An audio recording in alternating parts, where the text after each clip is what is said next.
Good morning, Mr. Doms. And do you know what today brings? We get to tear into that differential. And we ran into some problems. We got to go to the parts store this morning to sort that out. Doms.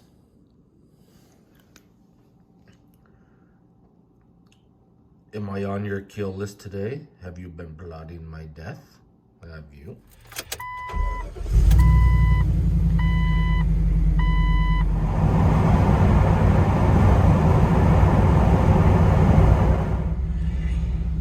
So I'm just at Napa Douglasdale because the internet said that they had parts I need in stock.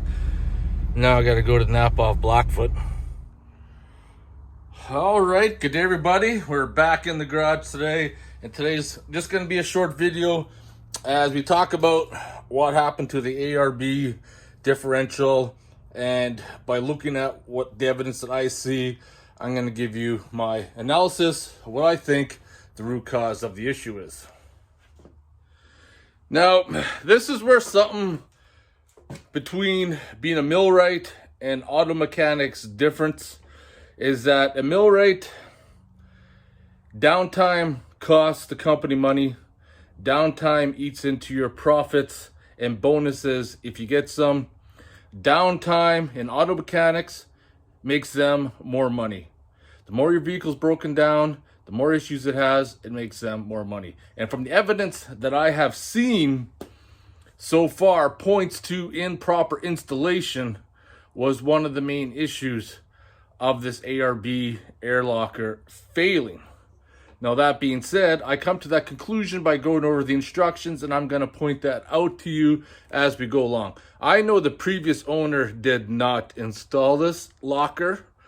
I'm pretty sure he had it installed by a local shop here in Calgary, a very popular shop that probably a lot of people in Calgary area buy their parts from. I'm not going to name any names, but I'm going to point out the evidence compared to the instructions on the ARB, plus some other issues, and you guys are going to give the conclusion to yourself.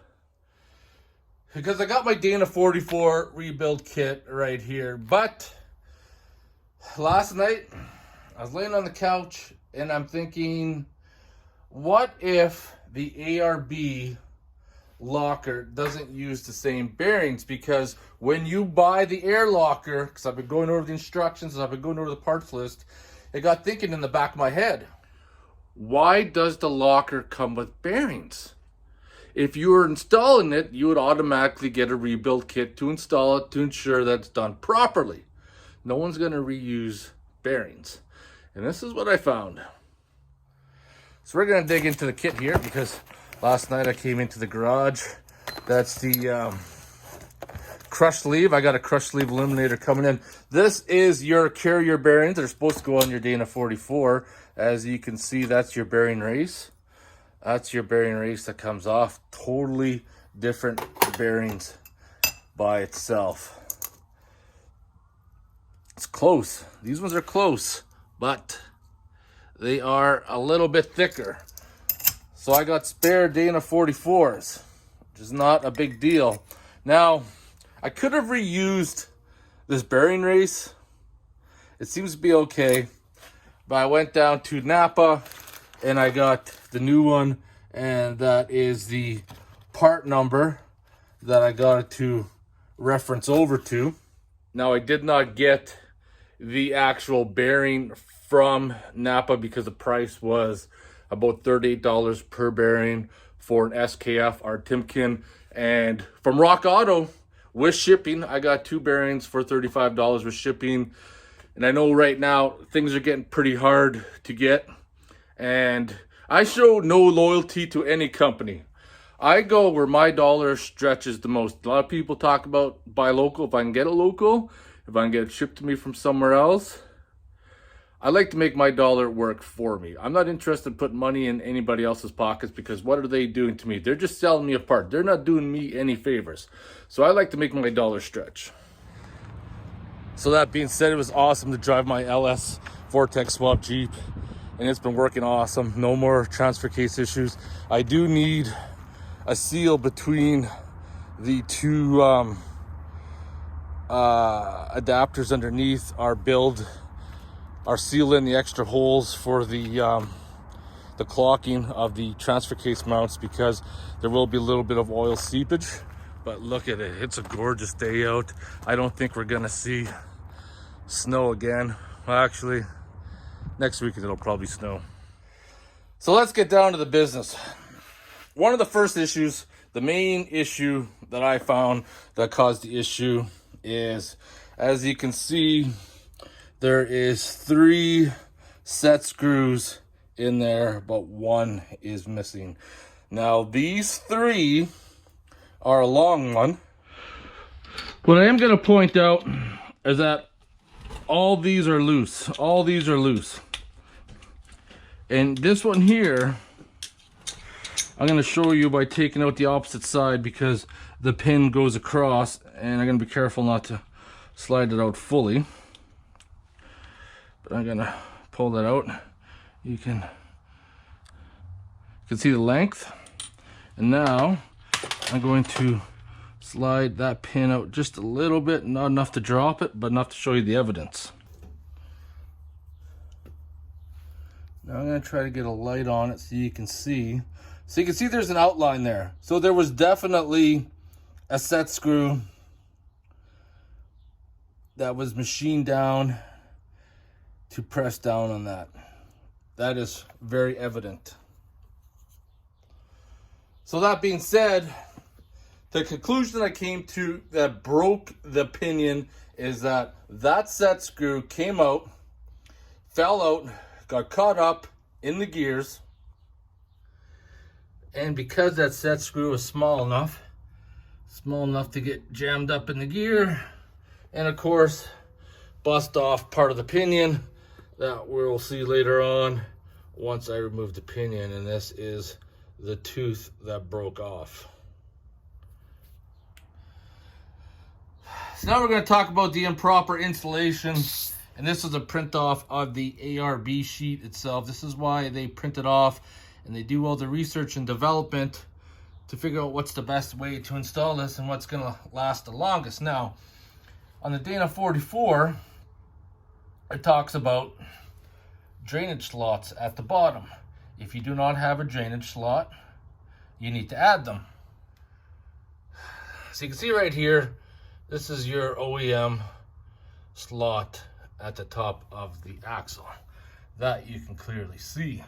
Now, according to the ARB instructions, you must drill our slot a hole, probably somewhere right about here, to help with the drainage from the axle on both sides. That was not done. And I'm just going to put a clip in here from when I took it apart. The shim, which I still got part of it right here, was, I believe, installed wrong, where it should have went between the master shim and the air locker actuator part, but I think they stuck it on the outside. And I'm going to show you why, because if it stuck to where it was supposed to have been, how would it end up on the outside here?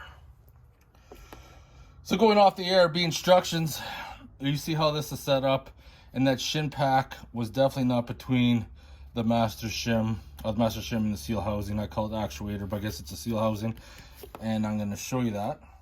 So this is the one that got destroyed, and I don't know if I can get it to see, but you can kind of see where it had been riding, where it had been pressed against the shim and where it hadn't.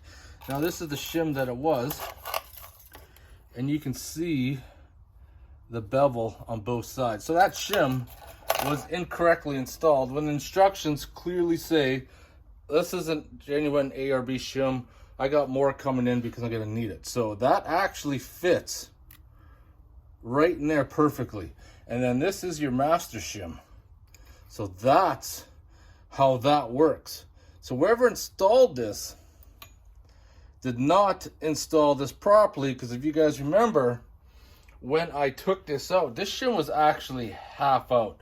So I don't know how long it was before this was gonna have a total catastrophic failure, but it wasn't gonna be too long, judging by what I seen. The only thing that saved it from destroying itself was the magnet in the ARB differential cover.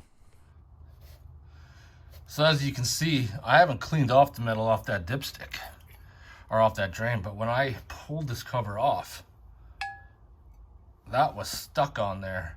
And that's the only thing that saved the differential from catastrophic failure. And you can see that's got some good magnetic abilities. So that's where I'm gonna praise ARB with this cover, because it saved my butt.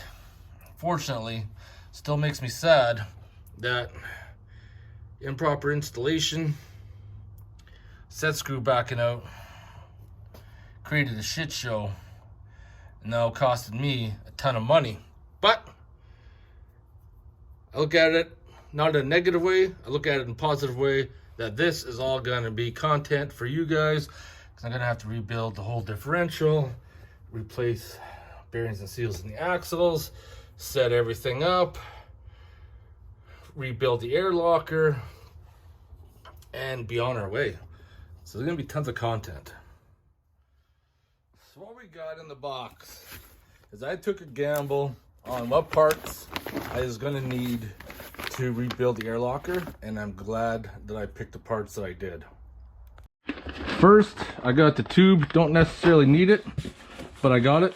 I bought, this is where all the parts for the copper tube and the airline meet, which I'm glad I bought this because that's all destroyed. And inside here, there's actually a couple parts, extra parts I put in here because I didn't want them damaged. Spare seals. The seal for inside the locker, because that's gonna have to be replaced. And of course, the air actuator part itself that has the copper tube. All right, that being said, it's time to shut her down. It's motherfucking beer time. This is a short video. I just wanted to use this video to discuss what I found, and I want to know what your guys' opinions are in the comments below. But as far as the evidence that I've seen, concluded with the ARB instructions, the shop in Calgary that installed the ARB locker did it wrong. Did it wrong. So many little mistakes, from not V-notching the shims where the copper tube is sitting, putting the shim in the wrong spot. It's pretty sad. It is pretty sad, really, especially not even making the drainage holes properly. But all that, we're gonna have some Granville Island English Bay Ale. Took this out on my last camping trip. Lots of things to come up in the future. Cheers, everybody. Mary Jo's JL's coming back over. We got a couple small projects we're working on this weekend on it.